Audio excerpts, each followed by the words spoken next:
اولاد اللہ تعالیٰ کی بہت بڑی نعمت ہے۔ انسان جب صاحب اولاد ہوتا ہے تو خدا کی خاص رحمت اس کے شامل حال ہوتی ہے، لیکن اس کے ساتھ ساتھ انسان کے لیے یہ بہت بڑی آزمائش بھی ہے۔ اولاد کے ساتھ ڈھیر سارے مسائل بھی وابستہ ہوتے ہیں۔ ان کے لیے ان کے والد اور ان کی والدہ کے ذمے جو حقوق اللہ رسول نے صلی اللہ تعالیٰ علیہ وسلم عائد فرمائے ہیں ان کا خیال رکھنا بھی بڑا ہی ضروری ہے۔ ہمارے ہاں یہ ہوتا ہے کہ ماں باپ یقیناً اولاد کے لیے اچھا ہی سوچتے ہیں، لیکن چونکہ ہماری سوچیں ہمیشہ دنیا داری کے گرد گھومتی ہیں اور ہمارے زمانے میں کامیابی کا معیار ہی لوگوں نے اقتدار کو، مال کو بنا لیا، تو پھر اپنی اولاد کے لیے بھی لوگ اسی کے حصول کو سب سے بڑا سرمایہ سمجھتے ہیں اور ہمیشہ بچوں کی یہی تربیت کرتے ہیں کہ انہیں مال کیسے جمع کرنا ہے۔ اسلام تربیت اولاد کے حوالے سے ہماری جو رہنمائی کرتا ہے تو وہ ساری باتیں اس میں شامل ہیں۔ بچوں کو آپ رزق حلال کمانے کی تلقین 100% کریں گے، انہیں اس فن سے ضرور آگاہ کریں کہ وہ کبھی کسی کے دستے نگر نہ رہیں، کہیں انہیں ہاتھ نہ پھیلانا پڑے، لیکن ان کی روحانی، اخلاقی، مذہبی تربیت یہ بھی اللہ تعالیٰ نے ماں باپ کے ذمے لگائی۔ یا ایھا الذین آمنوا قوا انفسکم واہلیکم نارا، اے ایمان والو خود بھی دوزخ سے بچو اور اپنے گھر والوں کو بھی دوزخ کی آگ سے بچاؤ۔ بچوں کی دینی اور روحانی تربیت کرنے کے لیے سب سے پہلے ماں باپ کو دینی اور روحانی زندگی گزارنی پڑے گی۔ بچے جس طرح باپ کو وقت پر ڈیوٹی پہ جاتا ہوا دیکھتے ہیں، انہیں اپنے باپ کو وقت پر اٹھ کے نماز پڑھتا بھی دیکھنا پڑے گا۔ لیکن یہ تو نہیں نہ ہو سکتا کہ آپ فصل گندم کی بوئیں اور کاٹنا چاول چاہیں، یہ ممکن نہیں ہے۔ ہم چاہیں کہ ہم گھر میں کوئی دینی کام نہیں کریں گے، لیکن پتر تیرے اوپر پابندی ہے، تو نے سارے دینی، روحانی، اسلامی سارے تو نے کام کرنے ہیں۔ وہ ساری چیزیں جو ہمارے گھر میں ہو رہی ہوتی ہیں وہ بغیر ہمارے بتائے بچے اسے سبق لے رہے ہوتے ہیں۔ ایک دوسری بات بھی آپ کو عرض کرتا ہوں، میں کھانا کھا رہا تھا، گھر کے اندر بیٹھا تھا، تو میری گھر والی مجھ سے کہنے لگی کہ باہر بچہ بڑا بلک بلک کے رو رہا ہے مدرسے کا۔ میں نے کہا جلدی سے بلاؤ۔ وہ بچہ اندر آیا تو وہ کانپ رہا تھا اور اس کی حالت اس طرح کی تھی کہ شاید تھوڑی دیر میں گر جائے۔ تو مجھے تو کھانا بھول گیا، میں نے کہا پتر خیر ہے، کیا ہوا کیا ہے؟ تو بولے تو اس سے بات نہ ہو سکے، ہانپتے کانپتے تڑپتے ٹوٹتے جملے۔ وہ میں نے کہا بیٹے کیا بات ہے، چھوٹا سا بچہ ہے۔ کہنے لگا میں نے گھر ٹیلی فون کیا تھا، میرے ابا جی پھر میری اماں سے لڑ رہے ہیں۔ جب وہ لڑتے ہیں تو ہم چارپائیوں کے نیچے چھپ جاتے ہیں، خوف آتا ہے، میری بہنیں روتی ہیں، ہمیں کسی چیز سے اتنا ڈر نہیں آتا کیونکہ ہمارا والد پھر ہماری اماں کو مارتا ہے۔ آج گھر میں نا پھر ابا جی اماں کو پیٹ رہے ہیں، میں نے فون کیا تھا تو بہنیں رو رہی ہیں، آپ دعا کر دیں ہمارے گھر میں سکون ہو جائے۔ میں نے پھر ان کے والد کو بلایا، گزارش کی، اور مجھے امید ہے کہ وہ میری بات بھی سمجھ گئے ہوں گے۔ میں نے ان کو وہ سارے حالات سے آگاہ کیا کہ آپ کے بچوں کی نفسیات کہاں تک جا رہی ہے، پر میری آپ اس واقعے کے بعد میں سمجھا کہ شاید یہ ایک گھر کا مسئلہ تو نہیں ہوگا، جانے کتنے گھروں میں یوں ہوتا ہوگا، کتنے بچے خوف کی زندگی گزارتے ہوں گے، اللہ جانے اب کیا ہونے لگا ہے۔ تو اپنے بچوں کی اخلاقی تربیت کے لیے، اخلاقی بڑا پیار کرتا ہے باپ اپنے بچے سے، میں صحیح بتاتا ہوں آپ کو، بڑا پیار کرتی ہے ماں اپنے بچے سے، لیکن یاد رکھنا اس پیار میں کہیں وہ اخلاقی حدود کو کراس نہ کر جائے۔ یہ دیکھ لینا کہیں آپ کے لاڈ پیار میں کوئی ناجائز بات اس کے منہ سے نکلے کسی کے بارے میں اور آپ اسے قبول کر کے کہیں اسے تباہ نہ کر دیں۔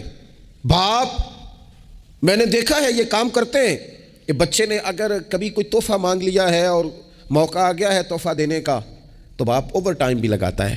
والد کہتا ہے اپنی فیکٹری کے مالک سے کہ میں تھوڑے تھوڑے کٹوا دوں گا، پر مجھے بچوں کے لیے گفٹ خریدنا ہے، ان کے کپڑے بنوانے ہیں، بڑی جان جوکھوں میں ڈالتا ہے، اور وہ کہتا ہے کہ میں اپنے بچوں کو مایوس نہیں دیکھنا چاہتا، میں اعلیٰ سے اعلیٰ چیز بھی لاؤں گا۔ پر آپ کو پتہ ہے اللہ کے پیارے رسول علیہ السلام نے فرمایا کسی باپ کا اپنے بیٹے کے لیے، اپنی بیٹی کے لیے سب سے بہترین تحفہ یہ ہے کہ وہ اپنے بچوں کو اچھا ادب سکھا دے۔ یہ سونا تحفہ دیا ہے باپ نے کہ اس بچے کو اس نے اچھی تربیت سے روشناس کرا، یہ خوبصورت تحفہ سونا، یہ کمال کر دی والد نے کہ اس نے اپنے بچے کے آداب زندگی میں ایک اچھے ادب کا اضافہ کیا۔ آپ نہ ہزاروں کا لاکھوں کا تحفہ لے کے آئیں لیکن اس کی اخلاقی تربیت کریں۔ ہم نہ جو بچوں کو سبق دے رہے ہیں وہ محدود زندگی کا دے رہے ہیں۔ ہم مسلمان ہیں، ہمیں ہمارے دین نے کہا ہے کہ زندگی 60-70 سال کی نہیں، اس کے بعد بھی ایک زندگی ہے جو ہمیشہ رہنے والی ہے، ختم نہ ہونے والی ہے۔ ہم نے بچوں کو جتنے اسباق پڑھائے ہیں وہ دنیاوی زندگی کے لیے، روزی روٹی کے لیے، کاروبار کے لیے، شادی نکاح کے لیے، لیکن ہمیں ہمارے دین نے کہا ہے کہ انہیں وہ سبق بھی دو جو قبر میں بھی انہیں کامیاب کرے۔ قوا انفسکم واہلیکم نارا، خود بھی دوزخ کی آگ سے بچو گے اور اپنے بچوں کو بھی بچاؤ گے، یہ اہتمام کرو۔ نبی پاک صلی اللہ تعالیٰ علیہ وسلم نے 3 چیزیں ہمارے ذمے لگائیں، فرمایا اپنی اولاد کو سکھاؤ۔ یہ باپ کے ذمے لگائی ہیں حضور نے چیزیں، ماں کے ذمے لگائی ہیں، فرمایا یہ اپنی اولاد کو سکھاؤ 3 چیزیں۔ یا رسول اللہ صلی اللہ علیہ وسلم کون کون سی؟ فرمایا ایک تو اپنی اولاد کو اپنے نبی کی محبت سکھاؤ۔ اس کا مطلب ہے ابا کو نعت پڑھنی چاہیے نا، اس کا مطلب ہے اماں کو نعت آنی چاہیے نا، اس کا مطلب ہے حضور کے قصیدے یاد ہونے چاہیے نا، اس کا مطلب ہے نا کبھی بازو تھام کے باپ کا ہے نا پتر چل آج فلان جگہ تجھے لے جاؤ، وہاں مدینے والے کی باتیں ہوں گی۔ اور فرمایا دوسرے کام یہ کرو کہ اپنے بچوں کو اپنے نبی کی اولاد کی محبت سکھاؤ، اپنی اولاد کو اپنے نبی کریم کی اولاد کی، اہل بیت کی محبت سکھاؤ۔ اور تیسرا حضور نے ذمہ لگایا کہ اپنے بچوں کو قرآن پاک کی تلاوت سکھاؤ۔ یہ ماں باپ سکھائیں، پہلے خود سیکھیں پھر اپنے بچوں کو سکھائیں، انہیں کہ پتر آ بیٹھ میرے پاس بیٹھ کے قرآن شریف پڑھ، میں تجھے پڑھاتا ہوں۔ تلاوت کلام مجید تو ہر مسلمان کے لیے صحیح تلفظ سے سیکھنا ضروری ہے، تو پہلے سیکھیں پھر سکھائیں۔ تو ان کی اخلاقی تربیت، روحانی تربیت، 2 انسان کی تربیت کے مزاج ہوتے ہیں، ایک اس کی ظاہری تربیت ہوتی ہے، ایک اس کی باطنی تربیت ہوتی ہے۔ اس کے ظاہر کا بھی خیال کریں۔ نبی پاک علیہ السلام کے سامنے ایک بچہ کھانا کھا رہا تھا تو جہاں سے مرضی کھا رہا تھا، تو اللہ کے پیارے رسول صلی اللہ تعالیٰ علیہ وسلم نے فرمایا سیدھے ہاتھ سے کھاؤ اور اپنی سائڈ سے کھاؤ، اللہ تمہیں برکت عطا کرے گا۔ بچوں کو اخلاق کا، آداب کا طریقہ بھی بتایا جائے۔ ہم سب سے زیادہ حضور پیار کرتے ہیں امت سے، لیکن نبی پاک صلی اللہ تعالیٰ علیہ وسلم نے فرمایا 7 سال کے بچے کو نماز کا کہو اور 10 سال کا نہ پڑھے تو سزا دو، اسے مناسب حد تک تنبیہ کرو، سزا دے کے بھی پڑھاؤ، چونکہ عمر ایسی ہوتی ہے آپ کو فصل کو پانی بھی دینا پڑتا ہے اور جڑی بوٹی کو کاٹنا بھی پڑتا ہے۔ اب کو بندہ کہ نہیں میں بڑے مہربان طبیعت کا مالک ہوں جی، میں جڑی بوٹی کیسے کاٹوں؟ تو بھائی جڑی بوٹی کو کاٹنا بھی فصل سے پیار ہی ہے۔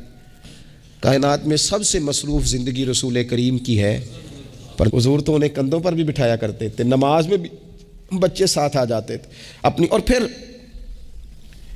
بچوں کو احساس دلائیں کہ سب انسان برابر ہیں، انہیں تقوی کا درس دیں۔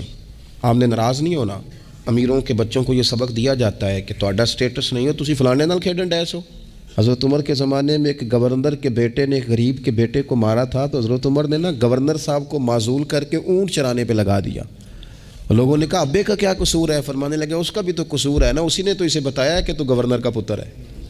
اگر وہ بتاتا کہ بیٹا قانون سب کے لیے ایک جیسا ہے تو یہ کام نہ ہوتا، چھوڑ دو، کمی اور چودھری کی تقسیم تمہاری اولادیں بچ جائیں گی، چھوڑ دو امیر اور غریب کا فرق، بچے متقی اور پرہیزگار ہو جائیں گے، چھوڑ دو یہ سٹیٹس کا دھندا، تمہاری اولاد کے دل سے کبر اور تکبر نکل جائے گا۔ محبوب نے یہ فرق مٹا کے ہمیں بتایا ہے کہ اخلاق حسن ہے، کردار معیار ہے، تمہارے اندر اگر تقوی کی دولت آتی ہے تو یہ اصل اعزاز ہے۔ خوش قسمت ہے وہ باپ جس کو کوئی آ کے کہے کہ تیرے بیٹے کو نماز پڑھتے دیکھا ہے۔ میں نے ایک جگہ نا ایک تراویح پڑھی، تو میرے ساتھ ایک صاحب تراویح پڑھ رہے تھے، وہ روتے جا رہے ہیں، تو میں یہ سمجھا کہ شاید ان کو قرآن مجید کی سمجھ آ رہی ہے، چلے تھوڑا بہت، میں بھی طالب علم ہوں قرآن پاک کا، تو میں نے کہا ایسی آیات تو نہیں ہے اتنا رونے والی، لیکن بہت ہی رو رہے ہیں۔ تو 2 رکعتوں کے بعد میں نے ان سے کہا کہ اب تو آپ کی کیفیت وہاں چلی گئی ہے کہ نماز میں اتنی آواز نکلنی نہیں چاہیے، کیا مسئلہ ہے؟ تو کہنے لگے حضرت صاحب میرا پتر پہ تراویح پڑھاتا ہے۔ تو یہ دیکھیں نا، یہ بہت بڑی خوبصورتی ہے، لیکن یاد رکھیں اس کا حافظ قاری عالم ہونا بھی بڑی بات ہے، لیکن شرط یہ ہے کہ وہ اخلاقی طور پر اگر ایک اچھا انسان بن جائے تو پھر بھی بڑی بات ہے۔ حضرت عمر بن عبدالعزیز رحمۃ اللہ علیہ کے والد مصر میں ہوتے تھے، اور جناب عمر بن عبدالعزیز حضرت صالح بن کسان رحمۃ اللہ علیہ ایک محدث تھے، ان کے پاس مدینہ طیبہ میں تعلیم حاصل کرتے تھے۔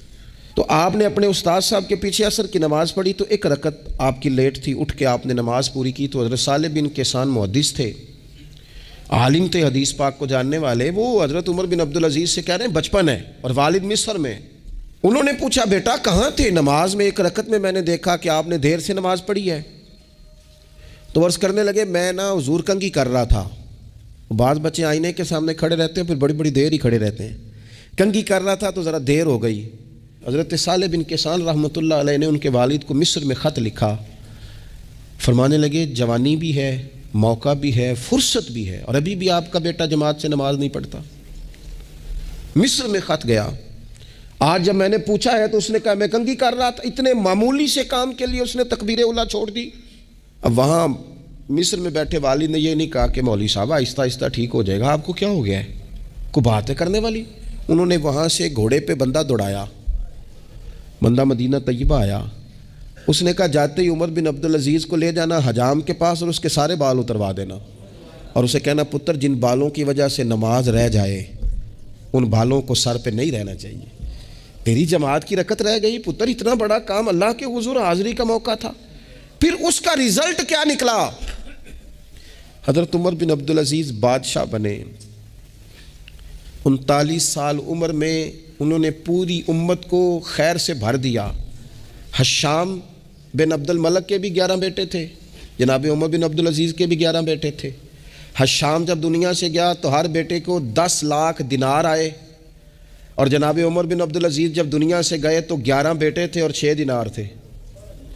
اور جاتی دفعہ کہنے لگے پتر اپنے باپ پہ شکوہ نہ کرنا، تمہارا باپ بزدل تھا. 2 رستے تھے، یا تو میں اپنے لیے جہنم کٹھی کرتا اور تمہارے لیے جائیداد بناتا، لیکن میں بزدل تھا، دوزخ سے ڈر گیا، میں جائیداد نہیں بنا سکا، اپنے باپ کو معاف کر دینا. تو بچے کہنے لگے ابا جی ہم جس گلی سے گزرتے ہیں لوگ اٹھ کے کھڑے ہو جاتے ہیں کہ نیک باپ کی اولاد جا رہی ہے، اچھے باپ کے بچے جا رہے ہیں، ہمیں کوئی ضرورت نہیں جائیدادوں کی. وہ شخص جو یہ بیان کرتا ہے نا کہ 6 دینار چھوڑ گئے تھے، وہ کچھ کفن دفن پہ لگ گئے، کچھ اور کسی کام لگ گئے، 6 دینار کل بچے بچوں کے پاس، 11 بیٹوں کے پاس. لیکن وہ شخص کہتا ہے وہ جو 10 لاکھ دینار حشام بن عبد الملک کے بچوں کو آئے تھے وہ مسجدوں کے سامنے بھیک مانگا کرتے تھے.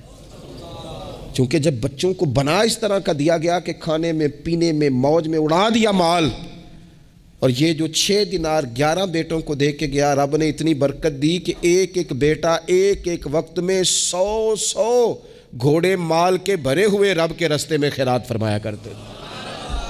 اصل دولت اولاد ہے، اصل دولت اس کا اخلاق ہے، اصل دولت اولاد کی اخلاقی تربیت ہے. ایسا نہ ہو کہ مال کمانے کے چکر میں اصل دولت سے ہاتھ دھو بیٹھے، ایسا نہ ہو کہ بینک پیسوں سے بھر جائے اور ہماری اولاد ہاتھوں سے نکل جائے. ایسا نہ ہو کہ ہم نے یاروں کو ٹائم دے دے کے تو بڑی دور نکل گئے ہم، لیکن ہمارے بچے کے ذہن میں چند سوالات تھے، ہم انہیں مطمئن نہیں کر سکے. ایک بات اور آپ کو آخر میں عرض کرنی ہے، یہ آپ نے نا میری منت سمجھنی ہے. اپنی اولاد کو کبھی کسی کے سامنے نہ سمجھائیں، کبھی بھی. ان کو جب سمجھانا ہو تو انہیں تنہائی میں سمجھائیں. تنہائی میں نصیحت کرنا میرے رسول پاک کا طریقہ ہے. میری گزارش ہے کہ ایک بیٹے کو دوسرے بچوں کے سامنے بھی نہ سمجھائیں، ان کی عزت نفس کا خیال کریں. آپ کے بچے کی عزت نفس ہے، وہ وقار رکھتا ہے، وہ سوچ رکھتا ہے، اور میرے نبی پاک نے فرمایا اپنی اولاد کی عزت کرو. کس کی؟ ہاں، اپنے بچوں کو اکرام دو. آپ کو پتہ ہے یہ جو بہت سارے بچوں کے ساتھ خدا نہ خواستہ کوئی اپنا بیگانہ کسی قسم کی کوئی زیادتی کرنے لگ جاتا ہے، وہ گھر کیوں نہیں بتاتے؟ وہ کسی جبر کا شکار ہوں یا کسی بلیک میلنگ کا شکار ہوں، وہ اپنے گھر میں کیوں ڈسکس نہیں کرتے؟ گھر والوں نے پریشر اتنا زیادہ ڈالا ہوا ہے. ان رویوں سے باہر آئیں آپ، اور زندگی کو اس خوبصورتی کے مطابق آپ کا بچہ آپ پر اعتماد کرے، وہ آپ سے کہہ سکے، وہ آپ کو اپنا دکھ بتا سکے. اس کو پتا ہو کہ ہر معاملے میں میری غلطی نہیں نکالی جائے گی، اسے پتا ہو کہ میں جب کوئی بات کروں گا تو میری سنی جائے گی، گھر کے اندر میری رائے کو اہمیت دی جائے گی. فرمایا حضور نے اللہ سے ڈرو اور اولاد میں انصاف کرو. کیوں کہا گیا؟ وہ اس لیے کہا گیا کہ ایک بچے سے آپ پیار کر رہے ہیں تو دوسرا بھی آپ کے بارے میں اتنا ہی جذباتی ہے، وہ آپ سے اتنی ہی محبت کرتا ہے. آپ ایک کی تعریفیں کیے ہی جا رہے ہیں، دوسرے کو آپ نے نظر انداز کر دیا، تو اللہ کی بارگاہ میں اس کا بھی جواب دینا ہے. حضور علیہ الصلوۃ والسلام نے فرمایا ڈر اللہ سے، انصاف کر اپنے بچوں کے اندر.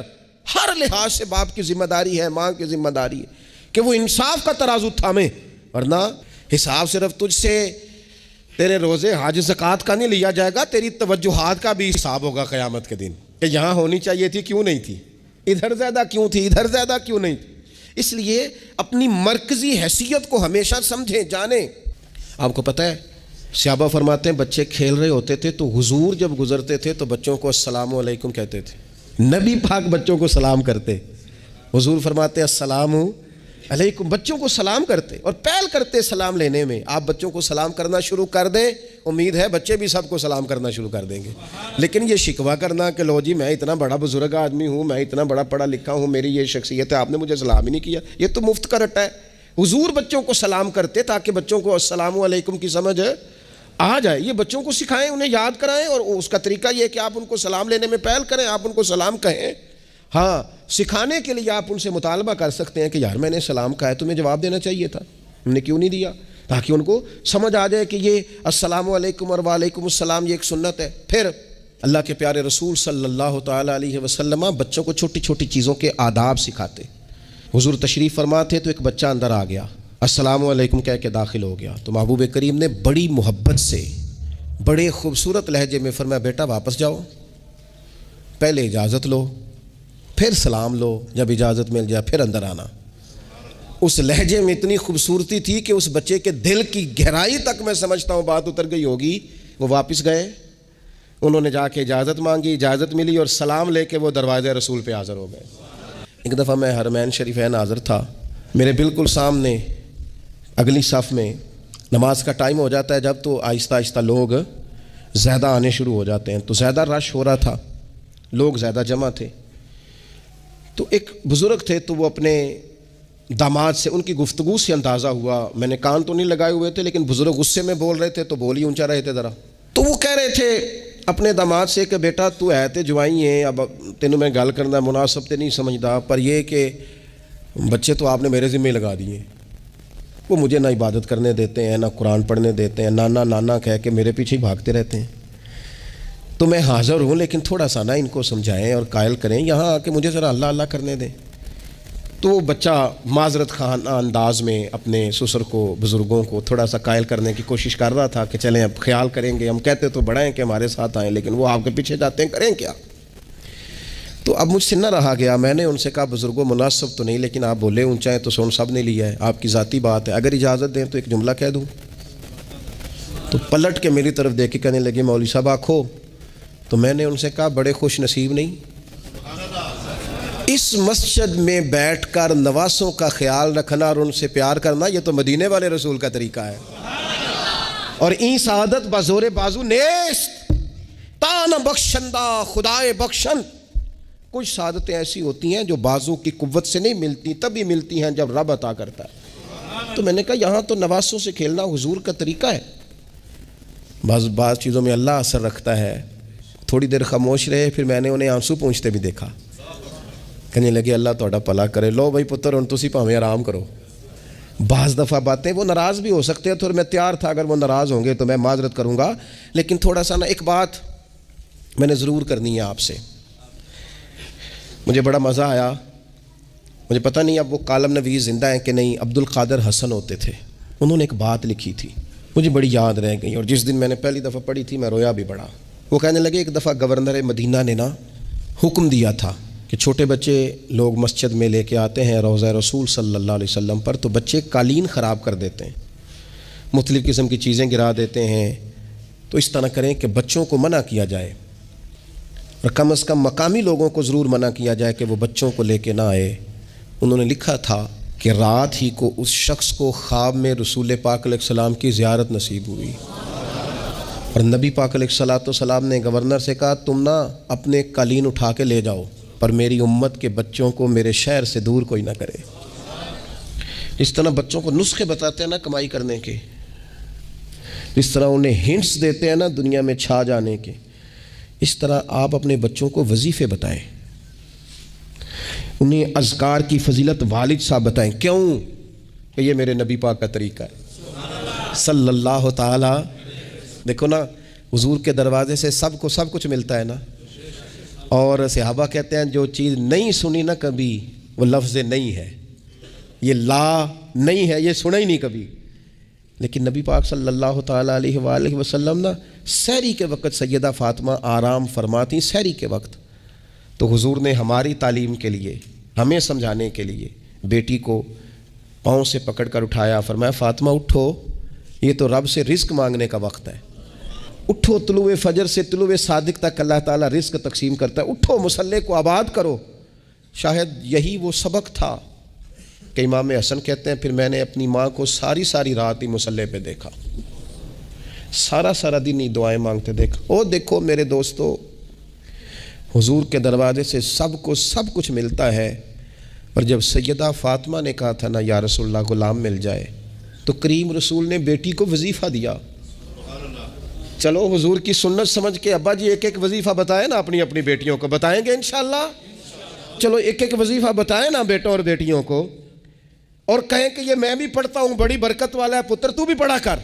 یہ وظیفہ بتائیں گود میں بٹھا کے۔ میں نے کہا ہم ہنٹس دیتے ہیں مال کمانے کے، یہ بھی تو دو نا۔ تو نبی پاک علیہ السلام نے کہا پتر غلام تو میں مدینے کے غریبوں پر تقسیم کروں گا، لیکن تجھے ایک وظیفہ دیتا ہوں، 33 بار سبحان اللہ پڑھا کر، 33 بار الحمدللہ پڑھا کر، 34 بار اللہ اکبر پڑھا کر۔ جب بھی یہ وظیفہ ختم ہوگا رب غلام آزاد کرنے کا ثواب عطا فرمائے گا۔ اس تسبیح کا نام ہی تسبیح فاطمہ ہے، اور شان یہ ہے کہ فرمایا اگر کسی کے گناہ سمندر کی جھاگ کے برابر بھی ہوں تو ہر نماز کے بعد یہ پڑھے، اللہ سارے گناہ معاف فرما دے گا۔ تھوڑا کسی وقت بیٹھ نہ جائیں بچوں کو لے کے گھر کے اندر کے پتر آؤ نا آج درود شریف پڑھیں۔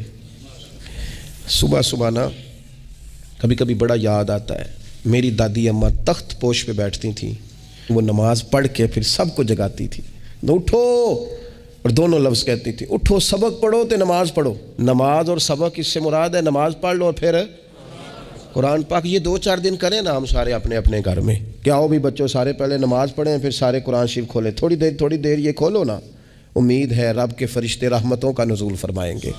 تو بچوں کی روحانی، اخلاقی، عملی، دینی تربیت پر ہم نے توجہ دینی ہے۔ اللہ تعالی ہمیں اس کی توفیق عطا کرے۔